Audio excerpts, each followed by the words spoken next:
What's up, everybody? I'm Michael Chris, 3 years running bestseller at ShineOn. Now I'm the CMO of ShineOn. I wanted to thank you so much for checking out our YouTube video. And if you like this kind of content, I want you to like, subscribe, hit that notification bell, and I hope you enjoy the video. So, product creation. There are a few elements you can take into consideration creating a new product. You need your phrase, right? Your design, your product market fit, and your product page. Now, quickly, I'm going to ask Jim and Zappy, what do you think is the most important part of all four of these? And I have my answer, but I'll let you guys go first. Zappy, go ahead. Long hair. And then I'll go. Long hair. Dang it, I am out. I am There is already a trend here. I have to grow my hair out. Well, that wasn't one of my choices. I mean your phrase. It's always the phrase that pays. Yes. I concur. I would also say the phrase definitely is what drives that emotional connection to the whole product and ties it all together.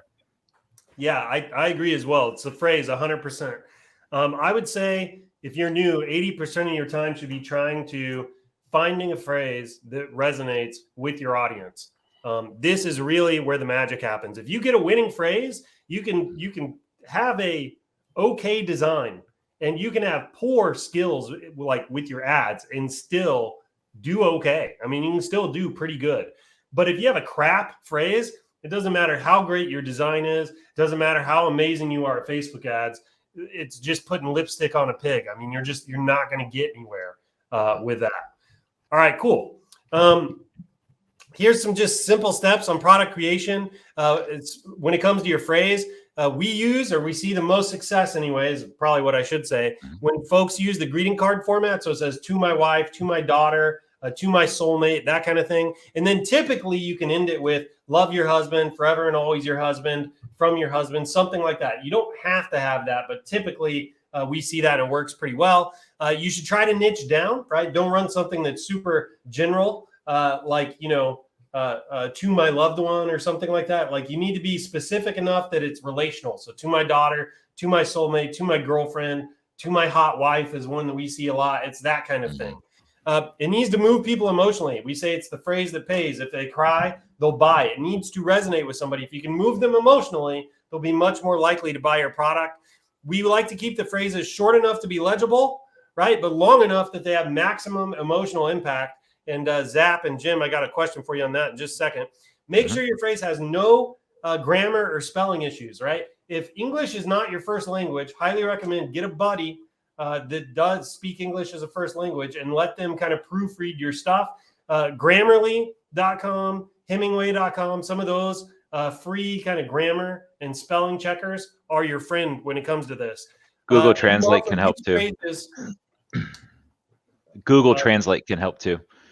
There you go, Google Translate. It really is probably best if you have a buddy, because even if you have no grammar or spelling issues, there are still some things that you can kind of mess up and you don't even realize that you're messing up. And if you have no friends, you could use Fiverr. Yeah, this is true. For $5, right. So $5 you can get it translated.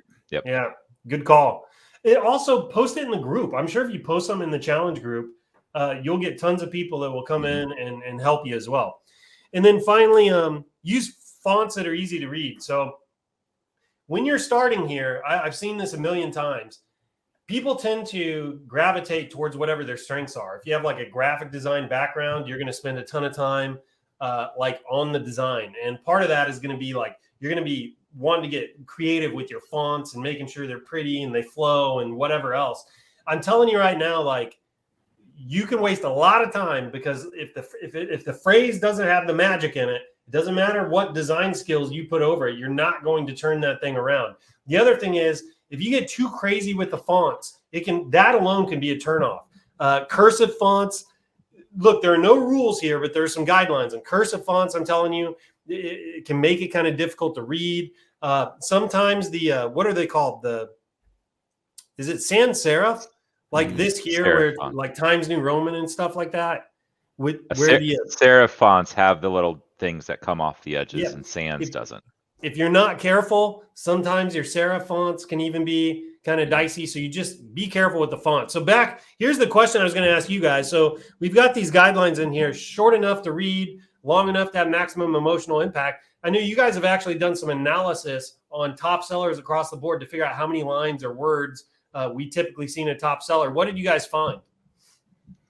So usually it's between 4 and 6 lines. And Zappy, if I'm correct, it's around 55 words as a maximum.